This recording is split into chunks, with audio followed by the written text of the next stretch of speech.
monde pense que l'équipe de K-pop Demon Hunters est complète, mais c'est un mensonge. Les créateurs viennent de révéler que le groupe était toujours censé avoir 4 membres. Netflix retenait cette information depuis des années. Et aujourd'hui, on découvre qui est vraiment cette membre des Huntrix manquante, en commençant par son passé sombre, avant de révéler qui elle est vraiment. Il y a un élément clé de contexte dont vous avez besoin parce que tout dans ce mystère est connecté. Dans les storyboards originaux que les créateurs ont partagés, Rumi voit des flashbacks qui changent notre compréhension de tout le film. Son père n'était pas un monstre maléfique ou un démon sans visage. Il était gentil, doux et vraiment amoureux de sa mère. Leur relation n'était pas fausse ou manipulatrice. Elle était réelle et elle était interdite. Quand Celine l'a découvert, elle ne l'a pas exposé ou exilé. Elle l'a tué. Ce seul choix a discrètement transformé Celine d'une figure d'autorité stricte en un vrai vilain. Mais les storyboards révèlent quelque chose d'encore plus grand. Dans ses premières ébauches, la mère de Rumi n'a pas donné naissance à un seul enfant. Elle a eu 2 petites filles en même temps. L'une est clairement Rumi, l'autre n'est jamais nommée. Si elles sont nées ensemble, il n'y a qu'une seule réponse qui a du sens. Rumi avait une sœur jumelle. Ce n'est pas juste de la spéculation non plus. Il y a une image de storyboard coupée qui les montre tous les 4 ensemble. La mère de Rumi, son père démon, bébé Rumi et un autre bébé allongé juste à côté d'elle. Les créateurs ont finalement supprimé tout ce flashback pour garder le film centré sur le voyage présent de Rumi. Révéler la transformation complète de Celine en vilain et introduire une jumelle secrète aurait nécessité bien plus d'explications qu'un seul film pouvait gérer. Mais une fois que vous savez ça, impossible de ne plus le voir. Si Celine était prête à tuer un démon qu'elle aimait et qu'il y avait un deuxième bébé avec du sang démon, alors quelque chose s'est clairement passé avec cette jumelle. Ce qui laisse une question suspendue sur toute l'histoire.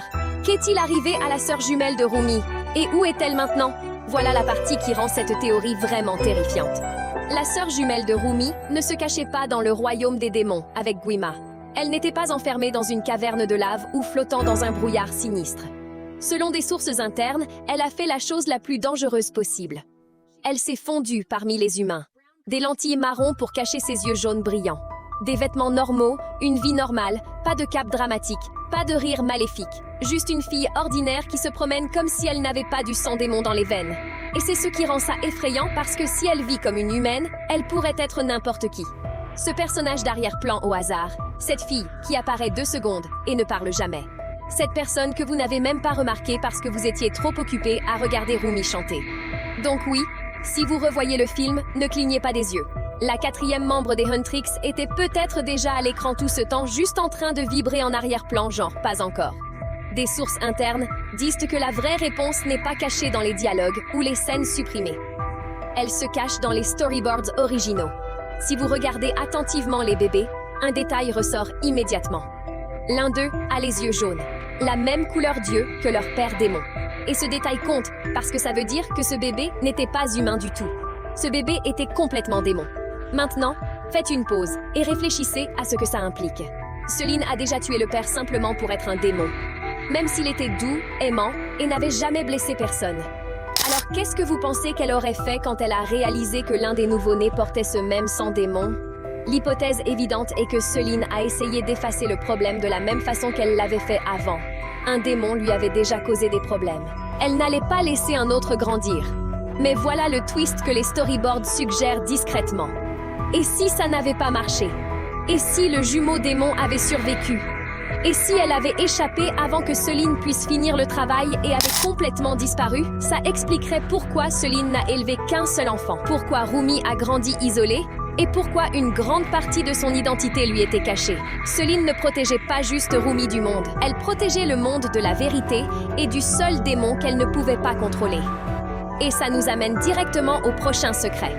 Selon les créateurs, les Huntrix étaient toujours conçus pour être un girl group de 4 membres. Pas 3, 4. Ça seul devrait lever des sourcils. Regardez les plus grands girl groups de K-pop dans le monde. Blackpink, Mamamoo et même 50-50. La formule est claire. 4 membres créent l'équilibre, le contraste et le potentiel narratif. 3 n'était jamais la fin du jeu. C'était le substitut. Donc, quand vous reliez tous les points, la réponse s'écrit presque d'elle-même. Une jumelle manquante, un démon survivant, un girl group à une membre près.